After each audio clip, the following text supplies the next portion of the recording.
Hello welcome नमस्कार स्वागत है। मैं हूं अभिषेक और आप देख रहे हैं अभिषेक एकेडमी का ये ऑनलाइन यूट्यूब चैनल। दोस्तों आज की वीडियो में आप लोग देख रहे हैं कि यूपी टेट एग्जाम का प्रैक्टिस सेट जो पर्यावरण अध्ययन का 100 प्लस प्रश्न को आज की वीडियो में हम कवर करेंगे और सभी प्रश्न आपके वन लाइनर टॉपिक के होंगे। तो इस प्रश्न को लाने का एक ही श्रेय था कि आप कम से कम समय में ज़्यादा से ज़्यादा प्रश्नों को देख सकें। तो आज की वीडियो में ऐसे प्रश्न लाए हैं जो कि प्रीवियस ईयर में भर भर के पूछे गए हैं और आगामी एग्जाम में इन प्रश्नों की आने की काफ़ी संभावना है। चलिए आज की वीडियो को स्टार्ट करते हैं। आज की वीडियो का सर्वप्रथम पहला प्रश्न हम लोग देखेंगे। दोस्तों यहाँ पे देखिएगा, पहला प्रश्न है कि सजीव एवं निर्जीव के बीच की कड़ी को क्या बोलते हैं। तो सजीव और निर्जीव के बीच की कड़ी को वायरस या विषाणु बोलते हैं। बात को याद रखेंगे। एक चीज बहुत ज्यादा भर भर के पूछता है, जैविक घटक और अजैविक घटक दोनों को याद रखेगा। जिसमें जीवन पाया जाएगा वो होगा जैविक घटक और जिसमें जीवन नहीं पाया जाएगा उसको आप लोग क्या बोलिएगा दोस्तों, अजैविक घटक आप लोग उसको बोलिएगा, ठीक ना। जिसमें जीवन पाया जाएगा उसको जैविक घटक और जिसमें जीवन नहीं पाया जाएगा उसको हम लोग अजैविक घटक बोलेंगे। तो सजीव एवं निर्जीव के बीच की कड़ी को क्या बोलते हैं, वायरस बोलते हैं, विषाणु बोलते हैं। चलिए आगे चलते हैं। विश्व पर्यावरण दिवस कब मनाया जाता है, दो बार प्रश्न बन चुका है। तो 5 जून को कब मनाते हैं दोस्तों, 5 जून को विश्व पर्यावरण दिवस मनाते हैं। और विश्व ओजोन दिवस कब मनाते हैं, तो 16 सितंबर को मनाते हैं ओजोन दिवस, विश्व ओजोन दिवस, ये भी याद रखेंगे। 3 नंबर की बात करते हैं, भारत में प्रोजेक्ट टाइगर की शुरुआत कब हुई थी। तो भारत में प्रोजेक्ट टाइगर की बात करें तो 1973 में। कब दोस्तों, 1973 में। लगभग 3-4 बार ये प्रश्न बन चुका है प्रीवियस ईयर में। आगे देखते हैं, चिपको आंदोलन के प्रणेता कौन थे। तो आपको बता दें, चिपको आंदोलन का मुख्य लक्ष्य था पेड़ों को कटने से बचाने के लिए और यह आपका उत्तराखंड का चामोली जिला का रेडी गांव से स्टार्ट हुआ था। और चिपको आंदोलन के प्रणेता या शुरुआत करने वाले जिनको कहते हैं सुंदरलाल बहुगुणा।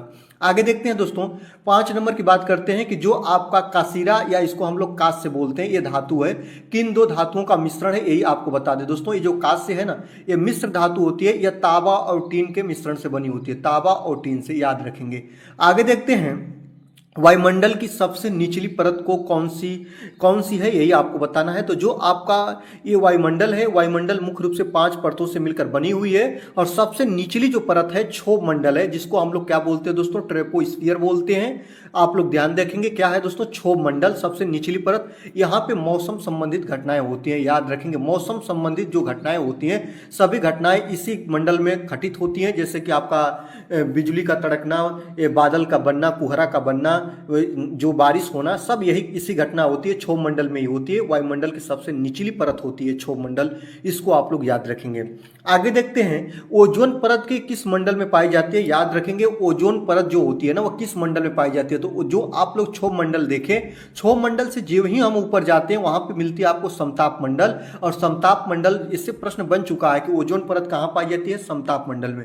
और समताप मंडल में जो आपके वायुयान होते हैं, जो आपके जहाज होते हैं, इनके उड़ने की आदर्श दशा पाई जाती है। ये चीज आप लोग याद रखिएगा। लेकिन एक बार बना है कि ओजोन परत किस मंडल में पाई जाती है और समताप मंडल न लिख के इंग्लिश नाम लिखा था स्ट्रेटोस्फीयर, जो आप लोग याद रखेंगे। समताप मंडल कहां पाई जाती है, स्ट्रेटोस्फीयर में। जो आप लोगों को याद रखेंगे दोस्तों, जो ओजोन परत होती है ना, यह सूर्य की पराबैंगनी किरणों को, याद रखेंगे, अल्ट्रावायलेट यूवी बोलते हैं, याद रखेंगे। अल्ट्रावायलेट किरणों को पृथ्वी पर आने से रोकती है या पराबैंगनी किरणों को पृथ्वी पर आने से रोकती है, याद रखेंगे। जो ओजोन परत है, अगर सूर्य की पराबैंगनी किरणों को पृथ्वी पर आने से नहीं रोकती तो जब सूर्य का डायरेक्ट जो अल्ट्रावायलेट किरणें होती, जो पराबैंगनी किरणें होती, वह मनुष्य की स्क्रीन पर पड़ती तो स्क्रीन कैंसर संबंधित समस्याएं इससे होता, मोतियाबिंद जैसी समस्याएं होता, ठीक है। ये बात को याद रखेंगे। और एक बात आपको और बता रहे हैं, ओजोन दिवस 16 सितंबर को मनाते हैं, ये भी चीज आप लोग याद रखिएगा दोस्तों। और दूसरी चीज मैं आपको एक चीज और बता रहा हूं, ओजोन परत जो होती है, एक बार एक प्रश्न बना है कि ओजोन परत की जो मोटाई होती है उसको डाप्सन इकाई में मापते हैं। किसमें दोस्तों, याद रखेंगे, डाप्सन इकाई में मापते हैं ओजोन परत की मोटाई को। आगे देखते हैं, गंगा नदी कहां से निकलती है, बताना है। भारत की सबसे पवित्र नदी मानी जाती है गंगा नदी और इसकी पूरी लंबाई 2525 किलोमीटर है, ये भी याद रखेंगे। और याद रखेंगे, गंगा नदी का उद्गम स्थल है गंगोत्री ग्लेशियर। क्या है दोस्तों, याद रखेंगे, गंगा नदी कहां से निकलती है, तो गंगोत्री ग्लेशियर से निकलती है। आगे देखते हैं, 9 नंबर प्रश्न की बात करते हैं, भारत का राष्ट्रीय पक्षी कौन सा है, याद रखेंगे। भारत का राष्ट्रीय पक्षी किससे माना जाता है, तो मोर को, ये भी याद रखेंगे। आगे देखते हैं, ग्रीन हाउस गैस में सबसे प्रमुख गैस कौन सी होती है, एक प्रश्न आपको बताना है। ग्रीन हाउस गैस मुख्य रूप से इसमें 4 गैसें होती हैं, जो आप कार्बन डाइऑक्साइड गैस देख लिए, आप लोग N2O को देखिएगा दोस्तों, इसके बाद मेथेन CH4 को देखिएगा और इसके बाद दोस्तों एक चीज और गैस है CFC, जिसको क्लोरोफ्लोरो फ्लोरोकार्बन बोलते हैं। तो ग्रीन हाउस गैस में सबसे प्रमुख गैस कौन होती है? सबसे ज्यादा मात्रा होती है कार्बन डाइऑक्साइड गैस की, और इसी को क्या बोलते हैं दोस्तों? सबसे प्रमुख गैस बोलते हैं, और इसको CO2 के नाम से जानते हैं। आगे देखते हैं 11 नंबर की बात करते हैं। ध्वनि प्रदूषण को मापने की इकाई क्या होती है? तो ध्वनि प्रदूषण को हम लोग डेसिबल में मापते हैं, इसको डीबी से, स्मॉल डीबी से हम लोग इसको दर्शाते हैं। आगे देखते हैं 12 नंबर की बात करते हैं। गिर राष्ट्रीय उद्यान किस राज्य में स्थित है? आपको बता दें, एशियाई शेरों के संरक्षण के लिए जाना जाता है, ये बात याद रखिएगा। और गिर राष्ट्रीय उद्यान कहाँ पे दोस्तों? गुजरात में है। कहाँ पे दोस्तों? गुजरात में। गुजरात से एक और अभ्यारण्य आता है जिसको हम लोग बोलते हैं गधों का अभ्यारण्य, याद रखेंगे। गधों का अभ्यारण्य, ये भी कहाँ है दोस्तों? गुजरात में। ये आप लोग याद रखेंगे, जो है कहाँ है दोस्तों अभ्यारण्य? ये आपका गुजरात में गधों का अभ्यारण्य हो और गिर राष्ट्रीय उद्यान, दोनों गुजरात के बहुत प्रमुख उद्यान है या अभ्यारण्य है। आगे देखते हैं प्लेग क्या है? 13 नंबर के प्रश्न की हम लोग बात करेंगे प्यारे कि प्लेग क्या है। प्लेग एक जीवाणु जनित बीमारी है, ये याद रखेंगे, जीवाणु जनित बीमारी है। आगे देखते हैं सूर्यमणि को जंगल की बेटी क्यों कहा गया, जो आपके एनसीईआरटी में इसका वर्णन भी मिलता है। तो सूर्यमणि को जंगल की बेटी इसलिए कहते हैं क्योंकि यह झारखंड में जंगलों को बचाने के लिए आंदोलन चलाई थी, ये बात को याद रखेंगे। इनके द्वारा आंदोलन चलाया गया था, कहाँ पे दोस्तों? झारखंड में। क्यों? तो जंगलों को बचाने के लिए। आगे देखते हैं 15 नंबर की बात करते हैं। सीएनजी का पूर्ण रूप क्या होता है? संपीड़ित प्राकृतिक गैस होता है, इसको इंग्लिश में कंप्रेस्ड नेचुरल गैस बोलते हैं। और याद रखेंगे सीएनजी को वाहनी गैस के नाम से जानते हैं, याद रखेंगे। इसको हम लोग क्या बोलते हैं? वाहन गैस के रूप में इसको हम जानते हैं। सीएनजी इसका फुल फॉर्म बिल्कुल याद रखेंगे, और ये आपका मीथेन का एक भाग होता है या उसका एक अवयव होता है। आगे देखते हैं एलपीजी का मुख्य अवयव क्या होता है? जो आपकी एलपीजी होती है, इससे कई बार प्रश्न बने। एलपीजी का फुल फॉर्म क्या होता है? लिक्विफाइड पेट्रोलियम गैस होता है, ये बात को याद रखिएगा। और एलपीजी जो है आपका ब्यूटेन और प्रोपेन के मिश्रण से बनती है, ये चीज आप लोग याद रखेंगे। आगे देखते हैं 17 नंबर प्रश्न की बात करते हैं। अम्लीय वर्षा, जिसको हम लोग एसिड रेन के नाम से जानते हैं, के लिए उत्तरदायी गैस कौन है? तो आपको बता दें दोस्तों, सल्फर डाइऑक्साइड, याद रखेंगे SO2 अम्लीय वर्षा के लिए सबसे ज्यादा उत्तरदायी होती है, और नाइट्रोजन ऑक्साइड होती है, ये बात को याद रखेंगे। नाइट्रोजन ऑक्साइड जो होती है ये भी अम्लीय वर्षा के लिए उत्तरदायी होती है। आगे देखते हैं काजीरंगा राष्ट्रीय उद्यान कहाँ पे स्थित है? आपको बता दें दोस्तों, काजीरंगा राष्ट्रीय उद्यान एक सिंह के गैंडे के लिए प्रसिद्ध है, जो आपके असम राज्य में है। कहाँ पे दोस्तों? असम राज्य में, बहुत इंपॉर्टेंट है। आगे देखते हैं दोस्तों, पौधे में प्रकाश संश्लेषण, जिसको फोटोसिंथेसिस की जो प्रोसेस बोलते हैं, किस रंग में सबसे अधिक होती है? तो जो पौधे में प्रकाश संश्लेषण की जो प्रोसेस होती है, जो प्रक्रिया होती है, वो लाल रंग में सबसे तेज होती है, लाल रंग में सबसे तेजी से होती है। आगे देखते हैं पर्यावरण संरक्षण अधिनियम कब पारित हुआ था? तो आपको बता दें, भारतीय संसद में पर्यावरण संरक्षण अधिनियम 1986 में जो पारित हुआ था। आगे देखते हैं वायुमंडल में नाइट्रोजन कितने % पाई जाती है? तो 78% पाई जाती है। ऑक्सीजन की बात करें दोस्तों तो 20.95%, या इसी को बोलते हैं दोस्तों नियर अबाउट 21% क्या पाई जाती है? ऑक्सीजन पाई जाती है, ठीक है। इसके बाद आपका आर्गन होता है, याद रखेंगे आर्गन होता है, आर्गन 0.93% पाई जाती है। और आपको बता दें दोस्तों CO2 कार्बन डाइऑक्साइड गैस होती है, 0.034% पाई जाती है। ये बहुत इंपॉर्टेंट है। एक बार ऐसा प्रश्न बना है कि अपने वायुमंडल में किन दो गैसों का मिश्रण 99% है, आपको यही बताना है किन दो गैसों का। तो आपको पता है ना कि जो आपकी एक गैस है जिसका नाम है नाइट्रोजन, और एक गैस है दोस्तों ऑक्सीजन, दोनों गैसों का मिश्रण कितना % है दोस्तों? जो आपका 99% है। ये प्रश्न आपके प्रीवियस ईयर में बन चुका है, जब आप प्रीवियस ईयर प्रश्न को देखेंगे तो आपको वहां से मिल जाएगा। दोस्तों आज की वीडियो कैसी लग रही है? आपसे एक छोटा सा विनम्र निवेदन है कि वीडियो को जरूर से जरूर आप लोग लाइक करिएगा दोस्तों, और पूरा वीडियो लास्ट तक आप लोग देखिएगा, क्योंकि आज की वीडियो में पूरे 130 प्रश्नों को हम कवर करने वाले हैं। 130 प्रश्न आपके एग्जाम की दृष्टि से काफी महत्वपूर्ण होंगे, जिसमें आपके बहुत अच्छे अच्छे प्रश्नों को मैंने सजोया है। तो इसलिए पूरा लास्ट तक आप लोग वीडियो को देखिएगा। वीडियो को लाइक कर लीजिएगा, चैनल पर नए हैं तो सब्सक्राइब कर लीजिएगा, बेल आइकन को प्रेस कर दीजिएगा, और अपने दोस्तों को वीडियो को शेयर भी कर दीजिएगा। चलिए आगे देखते हैं, 22 नंबर की बात करते हैं। 22 नंबर प्रश्न क्या कह रहा है दोस्तों? जो खेती की कटाई के बाद, याद रखेंगे, खेती की कटाई के बाद जमीन को कुछ साल खाली छोड़ने को क्या कहते हैं? आपको बता दें, जो भारत के पूर्वोत्तर राज्यों में, कहा दोस्तों? याद रखेंगे, भारत के पूर्वोत्तर राज्यों में एक कृषि होती है जिसको झूम खेती बोलते हैं। और झूम खेती की यही प्रोसेस होती है कि जब हम खेती कर लेते हैं तो उस जमीन को छोड़ देते हैं, जब वहां पे खरपतवार जम जाते हैं तो उसको जलाकर पुनः उसमें हम लोग बीज को छिड़क कर और खेती को कर लेते हैं, और यही खेती को कहलाती है झूम खेती। इस बात को याद रखेंगे, जो आपका बन चुका है प्रश्न। आगे देखते हैं 23 नंबर प्रश्न की बात करते हैं। मच्छरों से होने वाले रोग क्या होते हैं? जो मच्छर काटते हैं उनसे मलेरिया फैलते हैं, आपका डेंगू फैलता है और चिकनगुनिया। ये जो तीनों रोग आप लोग देख रहे हैं ना, ये मच्छर के काटने से फैलते हैं। आगे देखते हैं दोस्तों, यहीं पे मैं आपको बता दूं, एक प्रश्न बहुत ज्यादा पूछता है टाइफाइड। याद रखेंगे टाइफाइड, जो टाइफाइड होता है ना, ये कैसे फैलता है? तो जो आपका टाइफाइड होता है ना, यह दूषित जल के सेवन से फैलता है। याद रखिएगा, बहुत इंपॉर्टेंट है। दूषित जल के सेवन से, याद रखेंगे, दूषित जल के सेवन से आपका टाइफाइड फैलता है। आगे देखते हैं मलेरिया की दवा, याद रखेंगे, जिसको हम लोग बोलते हैं दोस्तों कुनैन, किस पेड़ से प्राप्त होती है ये आपको बताना है। जो मलेरिया की दवा है इसको हम कुनैन के नाम से जानते हैं, और जो एक पेड़ होता है, एक वृक्ष होता है, उसके छाल से बनाई जाती है, उस पेड़ का नाम है सिनकोना। सिनकोना पौधे की छाल से प्राप्त की जाती है मलेरिया की दवा, जिसको हम लोग कुनैन बोलते हैं। आगे देखते हैं रक्त की कमी, याद रखेंगे, जब किसी व्यक्ति के अंदर ब्लड की कमी, रक्त की कमी होती है तो उसको हम लोग एनीमिया बोलते हैं। एक बात तो आप लोग ये याद रखिएगा, एनीमिया। और जो रक्त की कमी, एनीमिया को दूर करने के लिए क्या खाया जाता है या क्या खाना चाहिए, ये आपको बताना है। तो रक्त की कमी, एनीमिया को दूर करने के लिए गुड़, आंवला और हरी पत्तेदार सब्जियों का सेवन करना चाहिए। ये प्रश्न आपके बन चुके हैं। आगे देखते हैं 26 नंबर प्रश्न की बात करते हैं। भारत में साइलेंट वैली किस राज्य में है? शांत घाटी इसको बोलते हैं, याद रखेंगे, हिंदी में इसको शांत घाटी भी कहते हैं। अगर आप लोग साइलेंट वैली याद रखे हैं तो जो आप शांत घाटी को भी याद रखिए। जो भारत में कहाँ है दोस्तों? केरल में है, याद रखेंगे। शांत घाटी कहाँ है या साइलेंट वैली कहाँ है? तो केरल में है, इस बात को याद रखेंगे। जैव विविधता सबसे अधिक कहाँ पे पाई जाती है? आपका अगर एक प्रश्न बन जाए कि जैव विविधता सबसे अधिक कहाँ पे पाई जाती है, तो जैव विविधता जो आपके सबसे ज्यादा केरल में पाई जाती है। कहाँ पे दोस्तों? केरल में, और शांत वैली, साइलेंट वैली या शांत घाटी में, इस बात को याद रखेंगे। अगर दोस्तों आप लोग चाहते हैं कि पूरी वीडियो की आपको बिल्कुल फ्री में पीडीएफ मिल जाए, जो आपको केवल पीडीएफ से पढ़ने में भी आसानी हो, आप चीजों को पढ़ें और पीडीएफ में भी चीजों को देख पाएं, तो आप हमारे व्हाट्सएप नंबर 63 88 46 79 11 पे आप लोगों को व्हाट्सअप करना होगा। व्हाट्सएप में दोस्तों आपको लिखना होगा पीडीएफ, वहां से बिल्कुल फ्री में आपको पीडीएफ मिल जाएगी।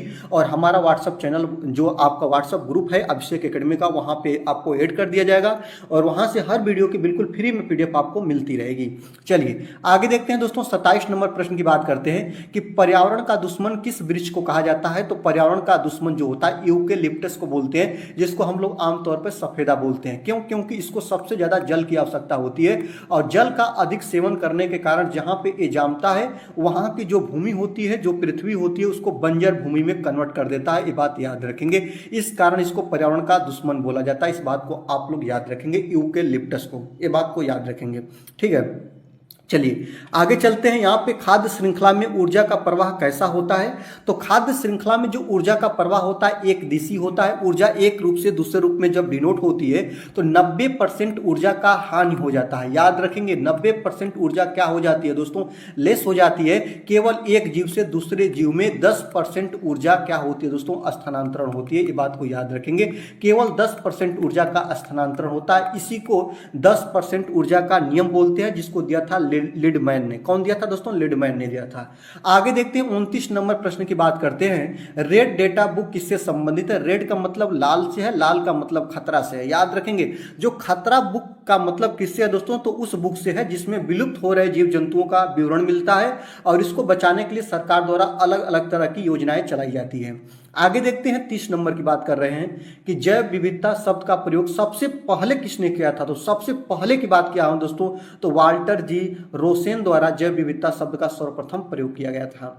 आगे देखते हैं भोपाल गैस त्रासदी में कौन सी गैस लीक हुई थी? बहुत इंपॉर्टेंट है, आपको बता दें मध्य प्रदेश की जो राजधानी है भोपाल, वहीं पे इस गैस का रिसाव हुआ था, जिसको हम लोग बोलते हैं MIC। इसका फुल फॉर्म होता है मिथाइल आइसोसाइनाइड। कब हुई थी दोस्तों? 1984 में 2 तारीख की रात्रि को, अर्थात 3 तारीख को, इसको ऐसे रखते हैं 2 तारीख की रात्रि को लगी थी, तो इसको 2-3 दिसंबर 1984 को लीक हुई थी मिथाइल आइसोसाइनाइड। अपार जनधन की हानि हुई थी। ये 2-3 बार ये प्रश्न आपका यूपी टेट में रिपीट हुआ है, तो आप लोग प्रीवियस ईयर प्रश्न को भी ध्यान में रखिए इस चीज को। चलिए आगे देखते हैं 32 नंबर प्रश्न की बात करते हैं। कोयला, पेट्रोल और डीजल के जलने से कौन सी गैस निकलती है या निर्मुक्त होती है? आपको बता दें, कोयला हो गया, डीजल हो गया और पेट्रोल हो गया, ये क्या है दोस्तों? ये आपके ईंधन है, ये बात को याद रखेंगे। और इनके जलने से कार्बन डाइऑक्साइड गैस निकलती है या कार्बन मोनोऑक्साइड गैस। सबसे ज्यादा इसको याद रखेंगे, CO2 याद रखिए चाहे ना रखिए, लेकिन आप लोग CO को याद रखिए क्योंकि इसको कार्बन मोनोऑक्साइड गैस बोलते हैं। यह आपके वाहन के साइलेंसर से निकलती है। कहां से दोस्तों? याद रखेंगे, वाहन से निकलती है, वाहन के साइलेंसर से निकलती है। काफी विषैली गैस होती है, इससे आग से पानी आने लगते हैं, इस बात को याद रखेंगे। 33 नंबर की बात करते हैं दोस्तों। 33 नंबर प्रश्न कह रहा है कि स्वच्छ भारत अभियान कब शुरुआत हुई थी? बहुत इंपॉर्टेंट है, वेरी वेरी इंपॉर्टेंट है। तो 2 अक्टूबर सन 2014 को। कब दोस्तों? याद रखेंगे, 2 अक्टूबर 2014 को आपका क्या स्वच्छ भारत मिशन की शुरुआत की गई थी, जो आपके उस समय के या इस समय के वर्तमान भी हैं और उस समय के जो प्रधानमंत्री थे आपके नरेंद्र मोदी जी के द्वारा की गई थी। स्वच्छ भारत अभियान की शुरुआत 2 अक्टूबर 2014 को। आगे देखते हैं दोस्तों, पश्मीना शाल किस जानवर के बालों से बनाई जाती है? तो आपको बता दें, बकरी जो दोस्तों याद रखेंगे, जो चाथंकी बकरी जो कि आपके जम्मू कश्मीर आदि इलाकों में मिलती है, उनके बालों से बनाई जाती है पश्मीना शाल, जो काफी प्रसिद्ध है, इस बात को याद रखेंगे। आगे देखते हैं, कुक्कड़ कहां के लोगों की भाषा है? तो याद रखेंगे, कुक्कड़ भाषा झारखंड में बोली जाती है। और इसी तरह आप लोग याद रखेंगे, केरल में मलयालम बोली जाती है, जो बहुत ज्यादा पूछता है। मलयालम जो कहां पे दोस्तों? केरल राज्य में। आगे देखते हैं, भारत का सबसे पुराना राष्ट्रीय उद्यान कौन सा है? तो भारत का सबसे पुराना राष्ट्रीय उद्यान की बात करें तो जिम कॉर्बेट राष्ट्रीय उद्यान, जो कहां है दोस्तों? उत्तराखंड में। कहां पे दोस्तों? उत्तराखंड में। उत्तराखंड का जिम कॉर्बेट राष्ट्रीय उद्यान बहुत इंपॉर्टेंट है, याद रखेंगे। यहीं पे आपको बता दे रहे हैं, फूलों की घाटी राष्ट्रीय उद्यान पूछे तो फूलों की घाटी राष्ट्रीय उद्यान कहां है? आपका उत्तराखंड में है। आपसे पूछ सकता है, नंदा देवी राष्ट्रीय उद्यान कहां है? आपका उत्तराखंड में है। और आपको और बता दे रहे हैं, राजा जी राष्ट्रीय उद्यान कहां है दोस्तों? तो याद रखेंगे, राजा जी राष्ट्रीय उद्यान भी आपका उत्तराखंड में ही है। चलिए आगे देखते हैं, जो सर्वग्राही रक्त समूह कौन सा होता है? आपको पता है ना कि सर्वदाता जो होता है दोस्तों, ओ को बोलते हैं। सर्वदाता मतलब सभी को ब्लड डोनेट कर सके, वह ग्रुप ओ है। और सर्वग्राही जो सभी का ब्लड ले सके, वो आपका AB है। और आप लोग डीपली देखना चाहते हैं तो AB पॉजिटिव याद रखिएगा, ठीक है। आगे देखते हैं, 38 नंबर की बात करते हैं। विश्व जल दिवस कब मनाया जाता है? जो प्रीवियस ईयर में कई बार प्रश्न बना है। 22 मार्च को क्या मनाते हैं दोस्तों? विश्व जल दिवस के रूप में मनाते हैं। आगे देखते हैं, ओजोन परत को नष्ट करने वाली गैस कौन सी होती है? तो जो ओजोन परत को सबसे ज्यादा हानि जब पहुंचता है, किस गैस से पहुंचता है?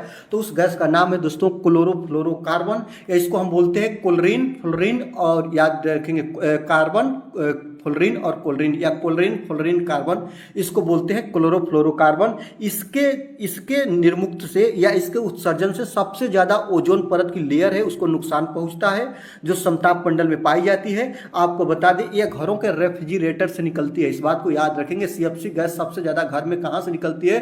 तो घर में जो आपके घरों में आमतौर पर रेफ्रिजरेटर लगे होते हैं, वहां से CFC गैस निकलती है, इस बात को याद रखेंगे। और इस ओजोन परत को सबसे ज्यादा नुकसान है।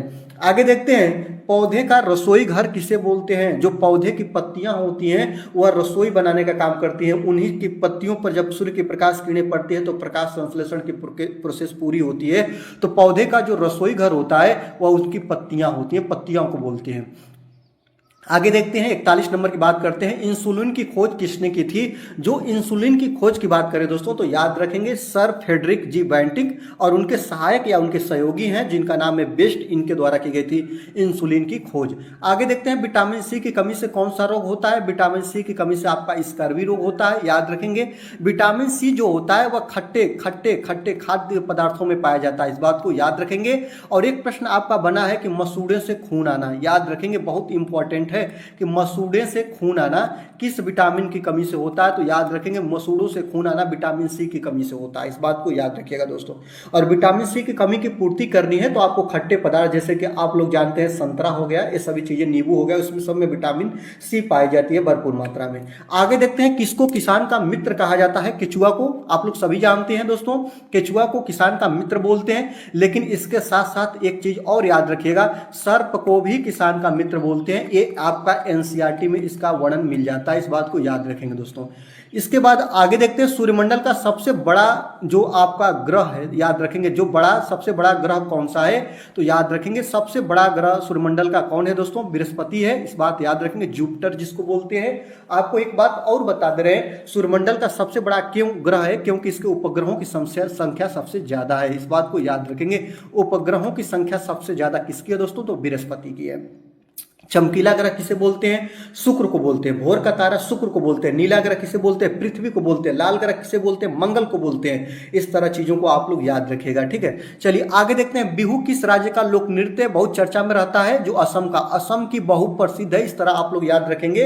असम का जो राज्य लोक नृत्य क्या है, तो बिहू है, याद रखिएगा। आगे देखते हैं, भारत में वन महोत्सव के जनक कौन है, ये बताना है दोस्तों, तो याद रखेंगे के.एम. मुंशी। किनको बोला जाता है, के.एम. मुंशी को वन महोत्सव के जनक बोला जाता है। आगे देखते हैं, चित्रकूट जलप्रपात जो है किस नदी पर है, तो आपको बता दें जो चित्रकूट जलप्रपात है वह आपका इंद्रावती नदी पर है। किस नदी पर दोस्तों, इंद्रावती नदी पर। आगे देखते हैं, दूध की शुद्धि किस यंत्र से मापी जाती है, तो याद रखेंगे दूध की शुद्धता की माप अगर हम बात करें दोस्तों, तो लैक्टोमीटर से नापते हैं। किससे दोस्तों, याद रखेंगे लैक्टोमीटर से नापते हैं, याद रखेंगे, इस बात को याद रखेंगे। और दूध से दही, याद रखिएगा, दूध से जो दही बनती है यह कौन सी घटना होती है, तो आपको बता दें यह रासायनिक प्रोसेस होता है, याद रखेंगे, यह रासायनिक परिवर्तन होता है। यह भी आपका प्रश्न बन चुका है, बात को याद रखेंगे। जो भौतिक परिवर्तन होता है इसमें जो मॉलिक्यूल चेंजअप होते हैं पुनः अपनी अवस्था को पा लेते हैं, लेकिन जो आपका केमिकल चेंजअप होता है, केमिकल परिवर्तन होता है, रासायनिक परिवर्तन होता है, इसमें दही से दूध,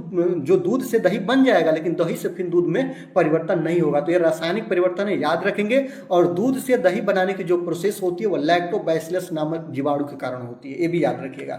आगे देखते हैं, भारतीय संविधान में पर्यावरण संरक्षण कब जोड़ा गया, याद रखेंगे, पर्यावरण संरक्षण याद रखिएगा 42वां संविधान संशोधन 1976 द्वारा जो पर्यावरण संरक्षण को जोड़ा गया, इस बात को याद रखेंगे। ब्लू व्हेल क्या है, तो ब्लू व्हेल एक स्तनधारी जीव है जो कि क्या है दोस्तों, याद रखेंगे, मछली के रूप में इसको हम लेते हैं। और ये आपको बता दें ये अपने बच्चे को जन्म देती है और उसको दूध पिलाती है, ये भी याद रखना, इसका मुख्य यही कार्य है, याद रखेगा। दोस्तों आज की वीडियो में 50 प्रश्न को हमने कवर किया। 50 प्रश्न कैसे लगे, वीडियो को लाइक जरूर करिएगा। चलिए हम आगे चलते हैं 51 प्रश्न की ओर में। आगे देखते हैं, शरीर का सबसे कठोर भाग कौन सा होता है, जो इनेमल होता है, याद रखेंगे, जो दांत में पाया जाता है, यह शरीर का सबसे कठोर भाग होता है, ये बात को याद रखिएगा।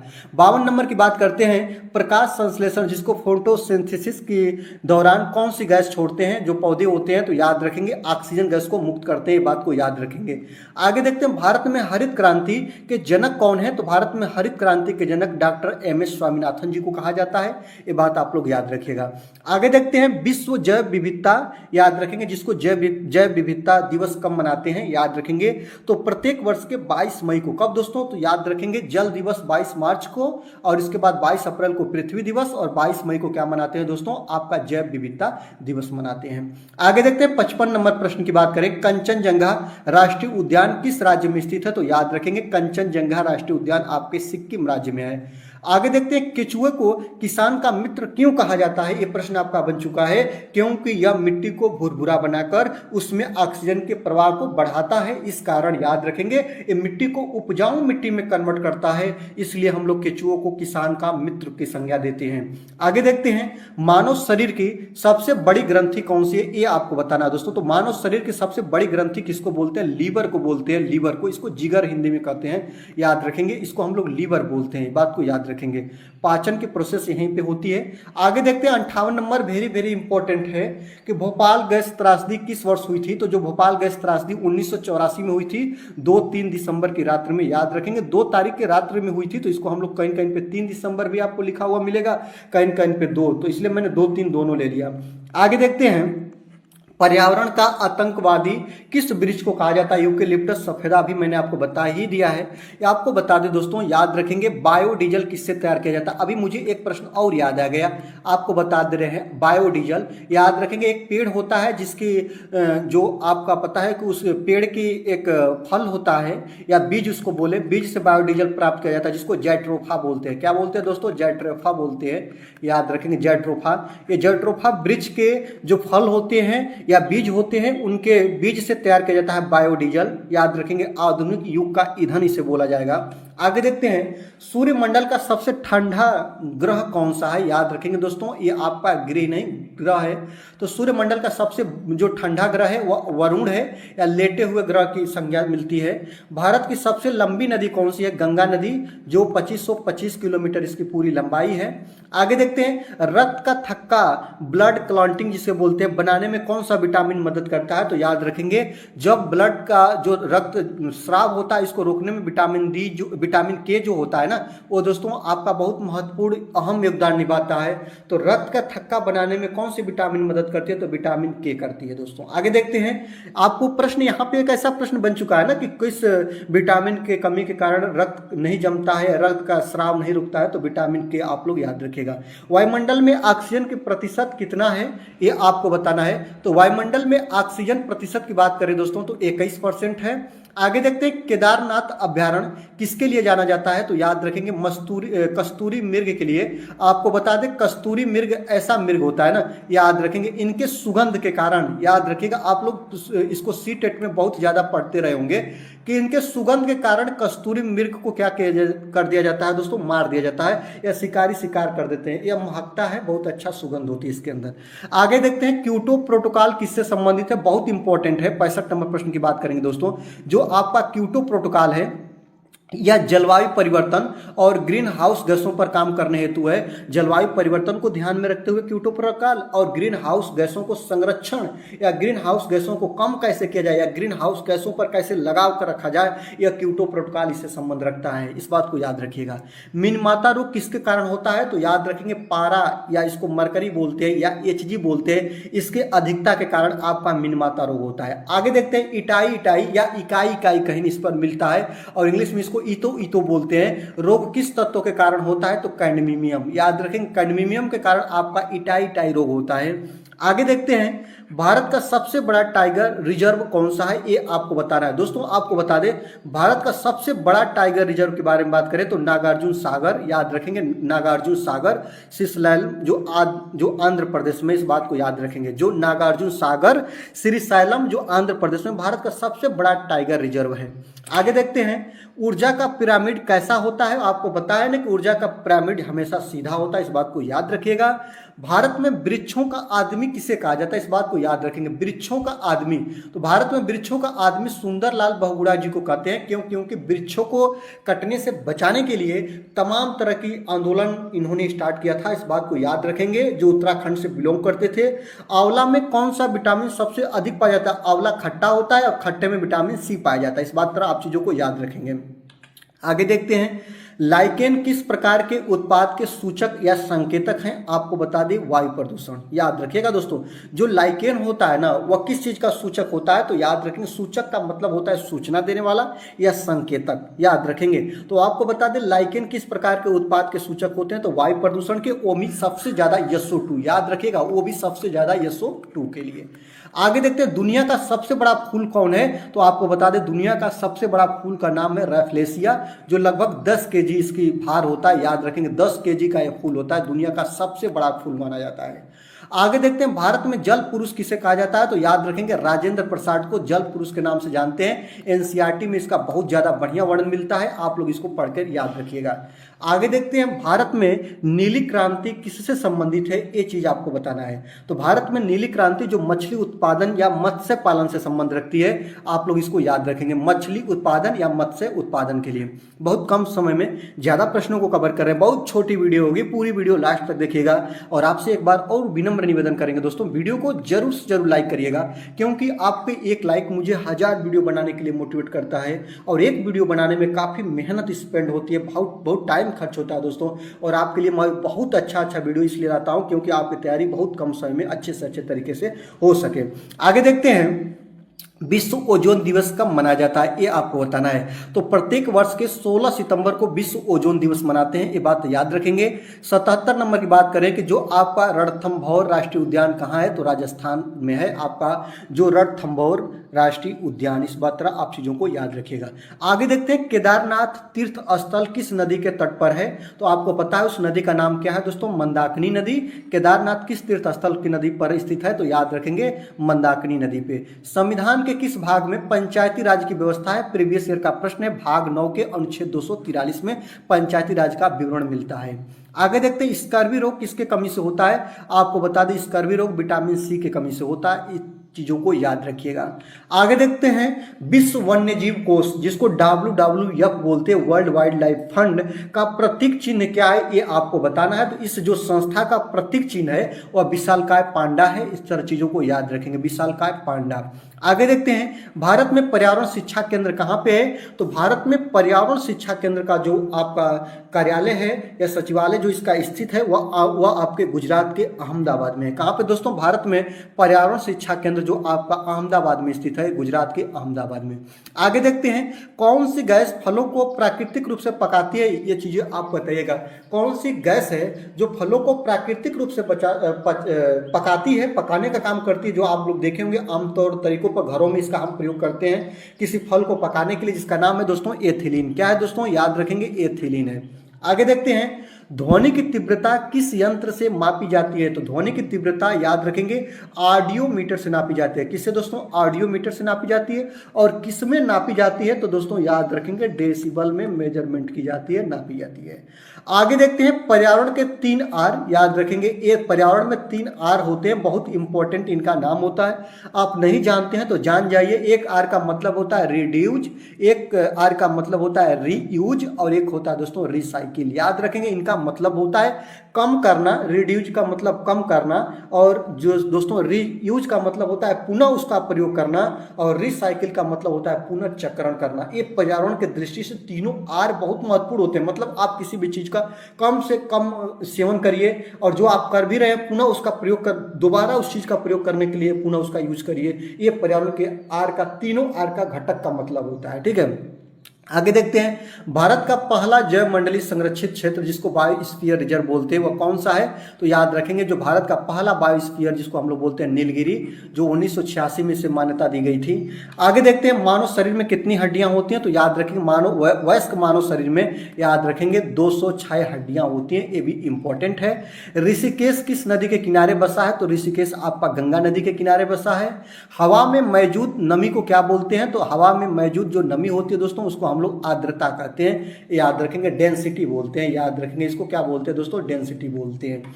आगे देखते हैं बायोस्फीयर रिजर्व शब्द का प्रयोग सबसे पहले किसने किया था, तो बायोस्फीयर रिजर्व शब्द का प्रयोग सर्वप्रथम दोस्तों याद रखेंगे एडवर्ड सुयस के द्वारा किया गया था। किनके द्वारा दोस्तों, तो एडवर्ड सुयस के द्वारा किया गया था। दुधवा राष्ट्रीय उद्यान उत्तर प्रदेश के किस जिले में है, तो दुधवा राष्ट्रीय उद्यान उत्तर प्रदेश में है, और उत्तर प्रदेश के लखीमपुर खेरी में। कहां पे दोस्तों, तो लखीमपुर खेरी में, इस बात को याद रखेंगे। ठीक है, चंद्रप्रभा राष्ट्रीय उद्यान याद रखेंगे, चंद्रप्रभा राष्ट्रीय उद्यान बताएगा, ये भी उत्तर प्रदेश के चंदौली में है।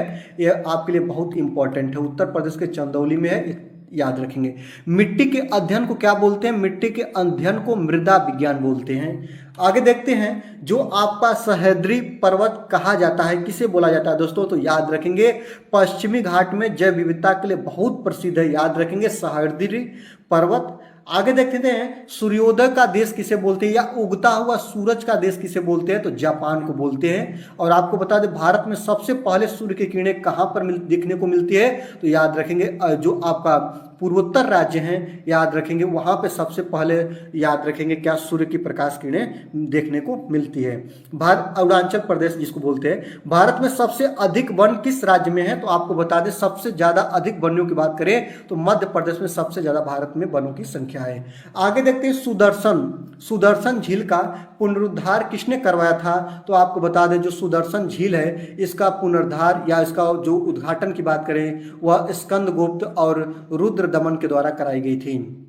आगे देखते हैं एक सींग वाला गैंडा कहाँ पाया जाता है। तो एक सींग वाला जो गैंडा है दोस्तों आपके असम के काजीरंगा राष्ट्रीय उद्यान में देखने को मिलता है।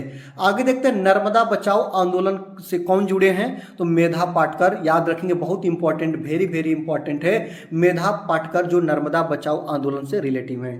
आगे देखते हैं पर्यावरण संरक्षण के लिए कौन सा पुरस्कार दिया जाता है। तो याद रखेंगे, बहुत इंपॉर्टेंट है, वेरी वेरी इंपॉर्टेंट, इसको याद रखेंगे। गोल्ड मैन पर्यावरण पुरस्कार दिया जाता है पर्यावरण संरक्षण के क्षेत्र में। आगे देखते हैं भूकंप की तीव्रता मापने का यंत्र क्या है। तो भूकंप की तीव्रता मापने का यंत्र सिस्मोग्राफ होता है। कौन होता है दोस्तों? सिस्मोग्राफ होता है, या इसको इंग्लिश में और हिंदी में एक और नाम से जानते हैं, भूकंप लेख मापी। याद रखेंगे क्या नाम है दोस्तों? भूकंप लेख मापी। आगे देखते हैं जंगली गधों का अभ्यारण्य कहाँ है। तो आपको बता दें जंगली गधों का अभ्यारण्य आपके गुजरात में है, आपको बताएं। और यही गिर राष्ट्रीय उद्यान कहाँ है? एशियाई शेरों के लिए जाना जाता है, ये भी आपका गुजरात में ही है। कार्बन डेटिंग संदर्भित करता है किससे? तो जो कार्बन डेटिंग होता है ना दोस्तों, वह प्राचीन स्थलों में मौजूद हड्डियों या सामग्रियों के आयु मापन में, एज मापन में किया जाता है। कि कोई भी जो आपका पर्वत पठार या जो प्राचीन हड्डियां हैं, ये कितनी साल पुरानी है, इसका एज मापन या आयु मापन के लिए हम लोग कार्बन डेटिंग का प्रयोग करते हैं। ठीक है, आगे देखते हैं 103 नंबर प्रश्न की बात करते हैं कि संविधान सभा ने राष्ट्रीय गान को कब अपनाया था। तो याद रखेंगे 24 जनवरी 1950 को संविधान सभा ने राष्ट्रीय गान को अपनाया था। आगे देखते हैं जो बायोमैग्निफिकेशन क्या है। तो बायोमैग्निफिकेशन एक प्रोसेस होती है या एक पद्धति होती है जो समय के साथ ऊतक में विषैले पदार्थ की बढ़ती सांद्रता को मापन करते हैं इसके माध्यम से। आगे देखते हैं ग्रीन पीस इंटरनेशनल का मुख्यालय कहाँ है दोस्तों। तो याद रखेंगे एम्स्टर्डम में है, याद रखेंगे एम्स्टर्डम में है। आगे देखते हैं 106 नंबर की बात करते हैं नीदरलैंड, याद रखेंगे। भारत में निम्नलिखित में से कौन सी एजेंसी मुख्य रूप से प्रदूषण को मापन से संबंधित है। प्रश्न आपका प्रीवियस ईयर में कई बार बन चुका है। तो केंद्रीय प्रदूषण नियंत्रण बोर्ड, जिसका जो दोस्तों याद रखेंगे इसका कार्यालय कहाँ पे है। तो इसका कार्यालय आपके दिल्ली में है। जो याद रखेंगे वह भारत में एक ही ऐसी एजेंसी है जो प्रदूषण मेजरमेंट का कार्य करती है। इस तरह आप लोग याद रखेगा। आपको एक प्रदूषण की बात आई है तो मैं आपको एक बात और बता रहा हूं दोस्तों, याद रखेंगे ग्रीन मफलर किससे संबंधित रखता है, बात याद रखिएगा। ग्रीन मफलर, तो ग्रीन मफलर जो होते हैं ना दोस्तों, याद रखेंगे यह ध्वनि प्रदूषण से संबंधित है। किससे? ध्वनि प्रदूषण से संबंधित है। ये प्रश्न आपके बहुत बार बन चुका है। इस तरह चीजों को याद रखिएगा। आगे देखते हैं जो 107 नंबर प्रश्न की बात करते हैं। जो आपके कोटोपॉक्सी एक जागृत ज्वालामुखी है जो अवस्थित है कहां पे दोस्तों? एंडीज में। कहां पे दोस्तों? याद रखेंगे जो आपके कोटोपॉक्सी एक जागृत ज्वालामुखी जो एंडीज में स्थित है। आगे देखते हैं तिब्बत की जो सांगपो नदी तिब्बत में, याद रखेंगे जो तिब्बत की सांगपो नदी है इसको भारत में किस नाम से जानते हैं? तो ब्रह्मपुत्रा के नाम से जानते हैं। आगे देखते हैं ध्रुव तारा कहा जाता है तो उत्तरी तारे को। किस तारे को? उत्तरी तारे को। आगे देखते हैं वायुमंडल का प्रमुख स्तर जो पृथ्वी के सबसे पास है या वायुमंडल के सबसे निचली परत, इसको हम लोग बोलते हैं क्षोभ मंडल को कहते हैं। भारतीय संसद द्वारा जैव विविधता अधिनियम पारित किया गया था कब? तो याद रखेंगे 11 दिसंबर 2002 को जैव विविधता अधिनियम भारतीय संसद द्वारा पारित किया गया था। आगे देखते हैं निम्नलिखित में से कौन सी कृषि करने की प्रक्रिया पर्यावरण संरक्षण में सहायक होती है। आपको बता दें एक कृषि की प्रोसेस होती है जिसको हम लोग दोस्तों बोलते हैं जैविक खेती। और जैविक खेती जो होती है वह पर्यावरण संरक्षण, पर्यावरण की दृष्टि से जो सबसे संरक्षित खेती मानी जाती है। ये बात याद रखेंगे। जो आपका जैविक खेती है ना, इसको ध्यान रखिएगा। आगे देखते हैं अम्लीय वर्षा संबंधित है तो सल्फ्यूरिक एसिड से है, याद रखेंगे। SO2 जो अम्लीय वर्षा होती है ना, अम्लीय वर्षा वह अवर्षा होती है जिसमें pH मान 5.2 से नीचे हो जाता है या कहीं कहीं पे 4.2 से लेकर आपका 4.4 के मध्य अगर pH मान हो तो उसको हम लोग अम्लीय वर्षा का नाम देते हैं। और सबसे ज्यादा SO2 की अम्लीय वर्षा में मात्रा पाई जाती है, याद रखिएगा। WWF से क्या मतलब है दोस्तों? याद रखेंगे WWF फुल फॉर्म कई बार पूछता है तो वर्ल्ड वाइड लाइफ फंड इसका फुल फॉर्म होता है, याद रखेंगे। LPG लिक्विफाइड पेट्रोलियम गैस होता है। CNG कंप्रेस्ड नेचुरल गैस होता है। CO कार्बन मोनोऑक्साइड होता है। और इसके बाद दोस्तों याद रखिएगा एक बात और बता रहे, MIC मिथाइल आइसोसाइनाइड होता है, याद रखेंगे। ये चीजें आपके लिए बहुत बार बना है। CH4 याद रखेंगे, मेथिन बोलते हैं। CFC क्लोरोफ्लोरोकार्बन बोलते हैं। ये आपके पर्यावरण में कई बार चीजें भर भर के पूछ ली गई है, ठीक है। आगे देखते हैं फूलों की घाटी अवस्थित है कहाँ पे दोस्तों? उत्तराखंड में। एक अभ्यारण्य है फूलों की घाटी जो उत्तराखंड में स्थित है। आगे देखते हैं, वन्य जीव सुरक्षा अधिनियम पारित किया गया था कब? 1972 में दोस्तों। वन्य जीव सुरक्षा अधिनियम 1972 में किस देश के संविधान से मौलिक कर्तव्य लिए गए हैं? तो मौलिक कर्तव्य का जो आपका प्रावधान है यूएसएसआर से लिया गया है। आगे देखते हैं, जो दोस्तों याद रखेंगे 121 प्रश्न की, कि घास भूमि क्षेत्र के परितंत्र के खाद्य श्रृंखला में सबसे उच्च स्तर का उपभोक्ता क्या होता है? तो याद रखेंगे खाद्य श्रृंखला में सबसे उच्च स्तर का जो आपका उपभोक्ता होता है उसको हम देखते हैं मकर रेखा किसे कहते हैं? तो 23.5 डिग्री, याद रखेंगे दोस्तों 23.5 डिग्री जो दक्षिणी अक्षांश को क्या बोलते हैं दोस्तों? मकर रेखा बोलते हैं। आगे देखते हैं, इकोसिस्टम शब्द का प्रयोग सर्वप्रथम किसने किया था? ये आपको बताना है। तो इकोसिस्टम शब्द का प्रयोग सर्वप्रथम डॉक्टर एजी टाउंसले के द्वारा किया गया था। किनके द्वारा दोस्तों? डॉक्टर एजी टाउंसले के द्वारा इकोसिस्टम पारिस्थितिकी शब्द का प्रयोग किया गया था। कहां पे आर्सेनिक द्वारा जल प्रदूषण सर्वाधिक होता है? तो पश्चिम बंगाल में। भारत के पश्चिम बंगाल में आर्सेनिक द्वारा जल प्रदूषण सर्वाधिक होता है। आगे देखते हैं, वन महोत्सव कब मनाया जाता है? तो प्रत्येक वर्ष के 1 अगस्त से 7 अगस्त, मतलब अगस्त का जो प्रथम सप्ताह होता है इसमें हम लोग वन महोत्सव मनाते हैं। याद रखेंगे, ये बात को ध्यान रखेंगे। यदि जलमंडल में CO2 कार्बन डाइऑक्साइड गैस को हटा दिया जाए तो सर्वप्रथम प्रभावित होगा, क्या प्रभावित होगा दोस्तों? तो याद रखेंगे उत्पादक प्रभावित होंगे। ये बात को याद रखेंगे। उत्पादक में कौन आते हैं? तो पेड़ पौधे आते हैं। पेड़ पौधों को आवश्यकता होती है प्रकाश संश्लेषण के प्रोसेस में CO2 की, और पेड़ पौधे जो CO2 नहीं कर पाएंगे तो यह अपना प्रोसेस कर ही नहीं पाएंगे, अपना भोजन तैयार कर ही नहीं पाएंगे। तो जब CO2 नहीं मिलेगा तो उत्पादक अपना पेड़ पौधे हरे भरे रहेंगे नहीं, और जब हरे भरे पेड़ पौधे नहीं रहेंगे तो हमको भोजन कहाँ से मिलेगा? हमको CO2 और O2 का जो औसत मिश्रण है कहाँ से मिल पाएगा?